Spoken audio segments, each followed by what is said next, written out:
Welcome back to my channel, Celebes. Please share and subscribe and press the bell icon for new updates. At 78, Barry Gibb finally tells the truth about Paul McCartney. Barry Gibb was born Barry Allen Crompton Gibb on September 1st, 1946 in Douglas, Isle of Man. His parents, Hugh and Barbara Gibb, saw his early talent. They helped him and his younger brothers, Robin and Morris, learn about music from when they were very young. This caring home helped start an amazing career that would last more than 60 years. He would make many different types of music like pop, rock, disco, and R&B. Barry's story began small when the Gibb family moved from the Isle of Man to Manchester, England. Later, they moved to Brisbane, Australia. It was there that Barry and his brothers started the Bee Gees. This name would become famous for hit songs, special harmonies, and big impact on culture. In the mid-1960s, Barry's songwriting and leadership helped push the group from a hopeful Australian band to a worldwide sensation. By the late 60s and early 70s, the Bee Gees had already earned their place in pop history with soulful songs like To Love Somebody and Massachusetts. These songs showed Barry's gift for telling stories in lyrics and making beautiful melodies. The 1970s, however, was the most important time in Barry Gibb's life and legacy. With his creative vision leading the group, the Bee Gees changed themselves to fit the new disco-era sound. Their songs for the Saturday Night Fever movie soundtrack included Staying Alive, Night Fever, and How Deep Is Your Love. These songs didn't just top charts around the world, but also became cultural touchstones that defined a whole generation. Barry's high falsetto voice became instantly recognizable. It was a signature sound that influenced countless artists and shaped the direction of popular music. The Bee Gees' work on Saturday Night Fever earned them Grammy Awards, multi-platinum sales, and a permanent place in music history. This cemented Barry's reputation as both a performer and a very productive songwriter. Beyond his work with the Bee Gees, Barry's songwriting skills reached other artists, too.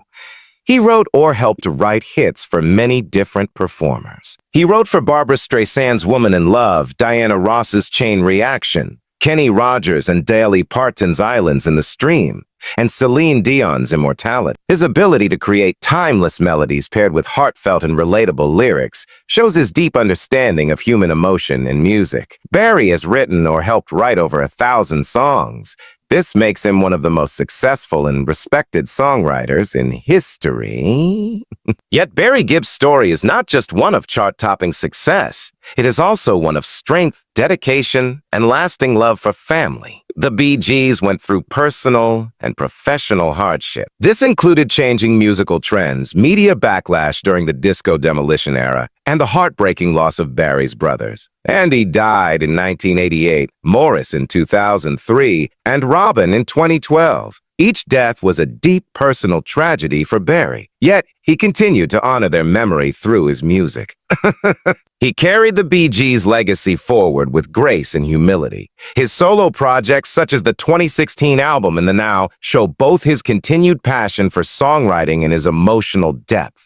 Over the decades, Barry Gibb has been recognized with countless awards and honors. These include being put into the Rock and Roll Hall of Fame, the Songwriters Hall of Fame, and being knighted by Queen Elizabeth II in 2018 for his services to music and charity.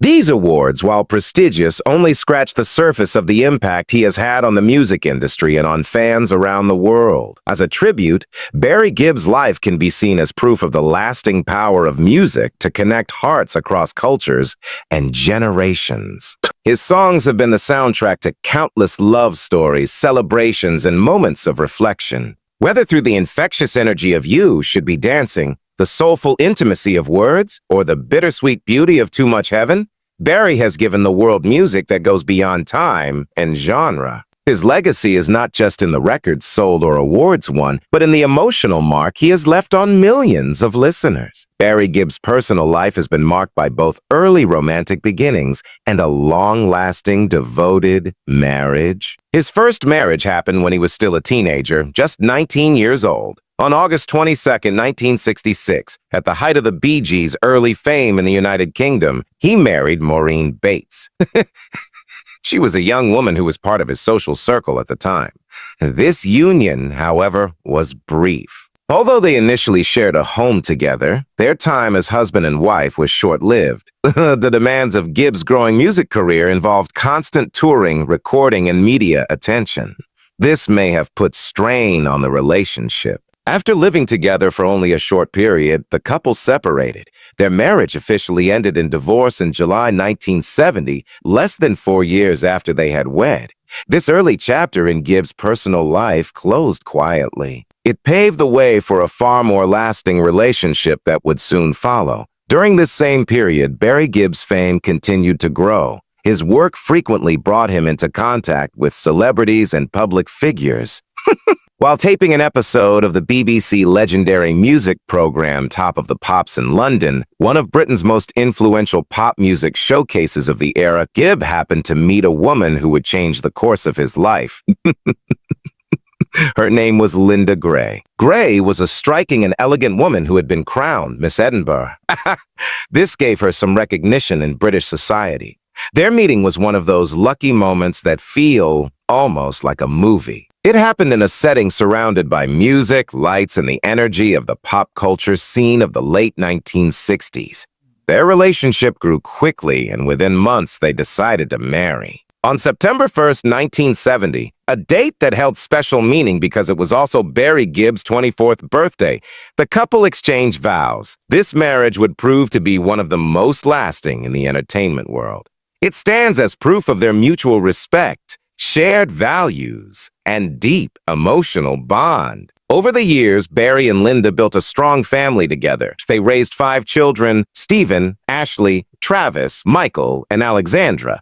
Their oldest son, Stephen Thaddeus Crompton Gibb, was born in 1973. He would go on to follow in his father's footsteps, becoming a musician in his own right. The family grew larger as their children grew up and began families of their own. Gibb has proudly spoken of his role as a grandfather to 7 grandchildren. This is a role he treasures alongside his legendary career. Although the Gibbs kept their British identity, their lives and careers gradually became more rooted in the United States. This was particularly true in Miami, Florida, where Barry established a home and recording base. In 2009, after decades of living and working in America, Barry and Linda Gibb took a big step by becoming naturalized citizens of the United States. Importantly, they chose to keep their UK citizenship. This showed their lasting connection to their British heritage, even while fully embracing their adopted country. This decision reflected not only their personal and professional ties to both nations, but also their gratitude for the opportunities and experiences they had enjoyed in each. In a candid and highly personal interview with The Mirror on July 11, 2014, Barry Gibb shared an intimate glimpse into a unique friendship. It was an unlikely friendship he had formed with pop music icon Michael Jackson. Gibb remembered how Jackson, at the height of his fame, yet often seeking shelter from the overwhelming pressure of public life, would sometimes fly to Miami and stay at Gibb's family home.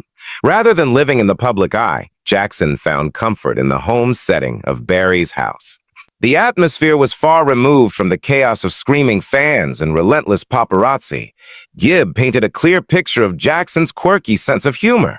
He described how the singer would sit in the kitchen with him, watching news coverage of the fans gathered outside Jackson's hotel on television. Jackson would chuckle to himself and imitate his famous hee-hee vocal trademark. The visits were not just social, they were also deeply creative. At one point, Jackson even lived upstairs in Gibb's house for a long period just before the start of his high-profile child molestation trial. Although the seriousness of Jackson's legal troubles could have been a big topic in conversation, Gibb explained that they never spoke about the case. Instead, they preferred to keep their time together free of controversy and focused on what they both loved most: making music. They would spend hours sitting around tossing out musical ideas, writing songs, and sometimes enjoying a drink or two. Gibb noted with a smile that Michael, despite his squeaky clean public image, enjoyed wine. There were several evenings when the king of pop would simply fall asleep on the floor, relaxed and unguarded in the safety of his friend's home. Looking back on those moments, Gibb expressed genuine sadness at Jackson's absence in his life. He said that he misses him and cherishes the memories of those quiet, unfiltered times together. Beyond these deeply personal connections, Barry Gibb's life has also been defined by the places he has called home. Although he owns a property in the United Kingdom, his main home has been in the United States since 1974. This was when the Bee Gees moved their base of operations to Miami to dive into the thriving American music scene. Gibb's lasting love for the U.S. was clear when in January 2006, he bought the historic Hendersonville, Tennessee home of the late country music legends Johnny Cash and June Carter Cash. To Gibb, this was more than just buying real estate. It was a chance to preserve and celebrate the legacy of two artists he greatly admired. His vision was to restore the property to its former glory and transform it into a songwriting retreat. It would be a creative sanctuary where musicians could work together, reflect, and draw inspiration from the history embedded in its walls. Tragically, the project never came to be in its intended form. On April 10, 2007, during the renovation process, the house was completely destroyed by a fire. The fire swept through the structure, leaving nothing but ashes where a landmark of musical history had once stood. Despite the loss, a new house was eventually built on the site. It stands as both a tribute to the original property and a symbol of strength. Gibb continued to own the home for several more years before ultimately selling the property in 2014. This closed a chapter in his personal and creative journey that had been marked by both inspiration and heartbreak. At the age of 78, Sir Barry Gibb, the last surviving member of the legendary Bee Gees, has reached a point in his life and career where reflection comes as naturally as breathing. Decades of musical triumphs, personal challenges, and the inevitable passage of time have given him a perspective that is both seasoned and honest. For years, fans and journalists alike have wondered about the nature of his relationship with Sir Paul McCartney. McCartney is another titan of the music industry and one of the most influential figures in popular culture. The two men, each a giant in his own right, have sometimes crossed paths in public at award shows, charity events, or shared recording spaces. But Gibb has rarely spoken in depth about McCartney. When he did, his words were usually brief, polite, and wrapped in the careful diplomacy that comes with navigating the upper levels of the entertainment world. Now, in this later chapter of his life, Gibb no longer feels the same pressure to guard every opinion or to maintain the polished, proved versions of stories. In a recent interview, his tone carried the warmth of old memories, but also the weight of truth. It's the kind that comes only from years of lived experience. He described McCartney not just as one of the greatest songwriters of all time, but as a man whose creative vision and relentless work ethic set a bar that even fellow icons found daunting. Gibb admitted that in the early days of the Bee Gees, the Beatles and McCartney in particular were both an inspiration. They were also a kind of intimidating benchmark. "We were trying to make our own mark," Gibb explained, but the Beatles were out there changing the rules of music every few months. You couldn't ignore it. You could only stand in awe. He went on to reveal that behind the scenes, McCartney had always been gracious. He was generous with his time and genuinely interested in other artists' work. Gibb recalled one specific evening in London in the late 1970s when the Bee Gees were at the height of their disco-era fame. McCartney had dropped by a studio where they were recording. He didn't come to make a grand entrance, but simply to listen, share a few laughs, and talk about the craft of songwriting. "It wasn't about egos that night," Gibb said with a smile. "It was just two blokes who love music sitting in a room and talking about chord changes, melodies, and why certain songs just work." In telling these stories, Gibb cleared up the long-standing myth.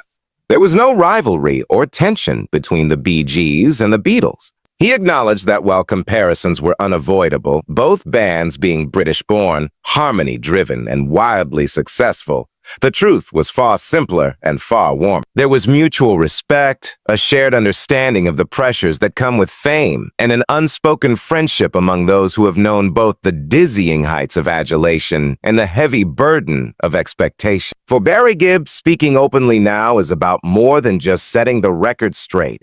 It's about honoring a fellow artist while he still can. When you get to my age, he reflected, you don't want to leave things unsaid.